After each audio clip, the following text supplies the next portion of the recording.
Yo, dope gangs, you are welcome to today's Dope G's. And today, let's talk about how the weekend went for us here in Dope TV.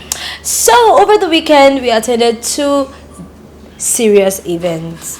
One of them went for the Obidient Convention. The Obidient Convention is about Peter Obi and his followers. It's about how last election went for them and how they would want to forge ahead in the coming years. And Peter Obi said a lot about the economy. He spoke a lot about leadership, and we had the opportunity to talk to a few of the members of, and we had the opportunities to talk to the chairperson, Viver, and a few others as well. It was quite a full day. It was quite educating as well, and I could see the excitement. When I say I could see the excitement, I saw how the people embraced Peter Obi. I saw how they welcomed Peter Obi, and I saw how Peter Obi also enjoyed being in their midst. I'll give you a sneak peek into how it all panned down, into how it all went down. And I'd like for you to type in the comment section what you think about these two events. Trust me, it might not be your regular entertaining event, but you would learn one or two things from this event. Don't go nowhere. We stay here with you on Dope TV. I'd like to know, what do you think Peter Obi would have done differently if he was in power today? I'm trying to think that something he would have done differently from what he's done.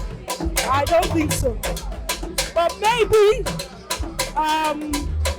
to make sure that the area of security will be his priority next time. Maybe the issue of security. He has the youth on his side. He has the media, the people's will on his side. Peter Obi cannot force himself on the people, but the people love him and they voted for him. Wow, a whole lot. One thing about leadership is that for us, leadership should be one that people believe in. So there would have been that confidence in Nigeria that this is the person that they vote for, and his style of leadership would have inspired hope and made people have confidence. And if you know PO, he always speaks about cutting cost of governance. So he wouldn't have done a lot of things, like he would have removed subsidy, but he would have removed it in a way that it would have been something that is well planned, well thought out, and knowing fully well what is going to be the effect and how he was going to cushion the effect of fuel subsidy. He would have known how many quantity of fuel, who are the people using fuel, how many liters of fuel do we use, you understand, and who are the people importing fuel. So he would have known the nitty-gritty of what is involved before he can remove it, so that at the end of the day, when it's removed, Nigerians will be carried along. They will know this is where we are going and this is what we are going to get.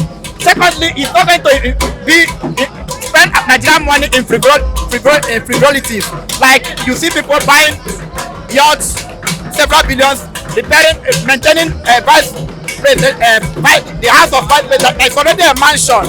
Spending 15 billion and just allocating 5 billion to students and 15 billion just to. Good to see you, sir. Same here. Good to be here. I'd like to know, what do you think is the major attribute of a good governance or a good leader? Transparency, leadership, empathy, and love for your people. What's the basic level of provision that a government should have for the citizen? A state where even if somebody is poor, they are not forgotten. Where people can be uplifted for many positions they find themselves in.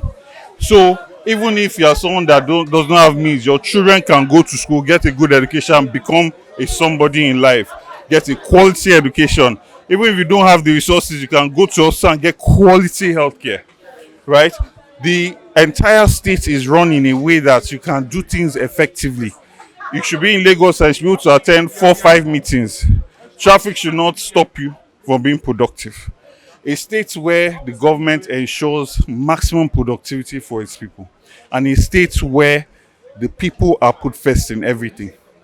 Amazing. What do you think Mr. Peter Obi would have done differently if he was in the place of President Bola Ahmed We can Tinubu? manage our resources much better. That is, I mean, I can vouch for that. I know His Excellency Peter Obi will not be buying, spending billions or millions of dollars importing foreign-made vehicles. You know, I know that he would have been more transparent with the expenditure, and he would have prioritized healthcare and education and agriculture. Anything that will lead to productivity, that's where the money would have gone to. You will not be hearing things like people are just stealing money. I mean, with all the suffering that's going on in this country, you see how the budget was padded. They are looking for 154 million naira, about that, between 140 and 154 million naira per light pole. Normally that thing does not goes between 650 to 1.2 million based on where it is made and where they install it. So I mean, you look at borehole as well, you see all the suffering that's going on and you're still stealing. That's wickedness. And Peter Obi is not wicked, he loves the people. So, sir, for you, what does a good governance means? Well, for me, good governance means a government that listens to the people and that does the wishes of the people. And when you say government, what is the essence of government as stated in the Nigerian Constitution? It states that the welfare and the security of the people shall be the primary purpose of governance, of government. So, if you look at the process of making sure that people can live in a decent way, people can feed, the dignity of the human being is covered, such as access to house, shelter, a decent living. So those are the basic things for me. What do you think Mr. Peter Obi would have done differently if he was in the same position that President Bola Ahmed is in right now? Certainly, I'll tell you for a fact, Peter Obi will have made a huge difference. Number one, the wastage that we see in the cost of governance will have ended. Peter Obi will have brought down the cost of governance and transferred that money to more social intervention, such as making sure that education, making sure that the business community can be saved. There are a lot of businesses shutting down today because of the harsh economic policy. He will have reduced the tax. The burden on businesses are too much and is killing businesses. Peter Obi will have focused on more inclusiveness, especially young people. We can't live in a country where we have over 70% of the people are young people and there's no deliberate policy to empower them. So he will have done a lot of different things that will have made sure that today we have more access. We won't have food security that we have today. We won't have the issue of the security we will have today because Obi was ready to bite the bullet by making sure that Nigeria is restructured along back to the true physical federalism, which would actually give more power to the people. So he will have done all of that, and that will have made a huge difference. So, sir, are you saying that we wouldn't have gone through any stress? It would have been an age-free situation as compared to what we are going through right now in Nigeria? He will have been different, even though we're going to go through a transition, right? He will have been different because the people will see a government that is making effort to uplift them from poverty, such as making sure that everybody who have lost money over the past 8 years, talk about farmers, people have paid ransom across the 6 regions in this country quietly. I mean, people can't go back to farm. Some of us lost money even in business. You can imagine you buy a 6 truck of food from the north and you are bringing it to Lagos and 3 trucks get missing by kidnappers, hijackers. You have to even pay for the buses to get it back. I mean, for the trucks. So people lose money. Obi will have called everybody and find a way to reimburse business people, get them back into business. That will have reduced the pressure that we have today. So there's a whole lot you will have done. Thank you so much for your time, sir. Thank you. Thank you. When the inflation is high, I'm sure it will have reduced its cost of governance, because if you look at what is obtainable or what they are doing in this current administration now, you can tell that we are yet to learn. Same. Peter Obi's government will have been government that has empathy, that has the capability to fill people's purses, to know how to turn, as we say popularly, to turn this economy from consumption to production. Because the whole idea is having a robust life for Nigerians, a life where people can feel safe in their homes, on the road, wherever, where their children can go to school. And let me say it again, it sounds cliche, but a Nigeria where the son of a nobody can become a somebody. And that's what my principal, Peter Obi, would have done differently. Thank you. What do you think is the cause of crime in our society today? And do you have any ideas to how to mitigate it?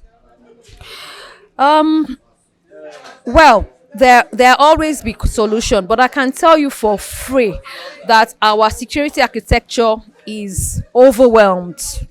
It needs to be overhauled. It needs to be reinvigorated with new ideas. Because you just look around you. I'm not even going very far. Just look around the West Coast. We can't pick best practices from these neighbors around us, and I'm sure that we'll feel a lot secure. So, what does good governance mean to you? Good governance means that there are no specialties for some people. Good governance means that everybody gets to, yield from the dividends of democracy. Good governance means that the basic infrastructures have been created for Nigerians. Good governance means that I do not have to have more money to enjoy better living as a Nigerian. Good governance also means that I do not need to be part of a group for me to, get part of being a Nigerian. I pay taxes. That's all that matters. Basic infrastructures, road, light, street, security. I need to be in my country and feel secured. I need to be in my country and be happy. But if that's not what's happening, then explain it to me. It doesn't make sense. So good governance means that every single individual, Nigerian or even residents in Nigeria, do feel safe and do enjoy dividends of democracy. And that means basic needs like food, shelter, clothing, and very importantly, security. Thank you so much you kept, mentioning democracy. Do you think that we still run a democratic society in Nigeria? Oh, no, we don't. In the true definition of democracy, the meaning of democracy is government of the people, by the people, and for the people. Whatever is going on is not what is according to the tenets of democracy. Now, we've had situations where democracy has been localized to various countries, like the kind of democracy being practiced in maybe some parts of Asia, like Singapore. It's not the same as exactly the same with what's practiced in America, and some other parts of the world. So while you have the basic tenets of democracy, you still have to localize it to, the culture of the people. But what is going here, I don't know what it is. It's something between dictatorship and military form of government, something in between, and funny thing is they slapped on the name of democracy, and that's a mockery to the ideology of democracy. And I don't know if that's what we want to continue, but the true form is you as a person, you have a voice, and in democratic government every citizen has a voice. But you and I know, do you have a voice? Did they not steal it on the last election? I'm saying it with my full chest. We voted. They say we did not have a voice. We gathered ourselves, got our voice, which is our PVC. We went there with our voice. They beat us up. They did not allow us to vote. And then those that voted, they threw away the ballot inside the gutter. And those that were not burnt, some people were beaten for even having a voice in the first place. Some people are dead for having a voice in the first place. So how is that democracy? That's not democracy. That's just another form of government that does not favor the good people of Nigeria. As simple as providing the basics the people need, respecting rule of law. When I mean basics, I mean making sure that whatever is due to the people, they get it. Things like water, environment that is secure, creating a peaceful environment, providing needs that the people need. We need power in Nigeria. We need settings where people can prosper, make progress. So basically, then general rule of law, whereby every right of everyone is respected and the people get what they want. So, do you think that we still run a democratic society in Nigeria? Well, if you ask me, I would say no, because what we find in Nigeria is a situation whereby the strong try to swing the weak, and we're in a country where if you don't belong to the elite class, you don't get anything done for yourself. So I see it, and you look at our electoral process, the winner takes it all. There is no common interest, among those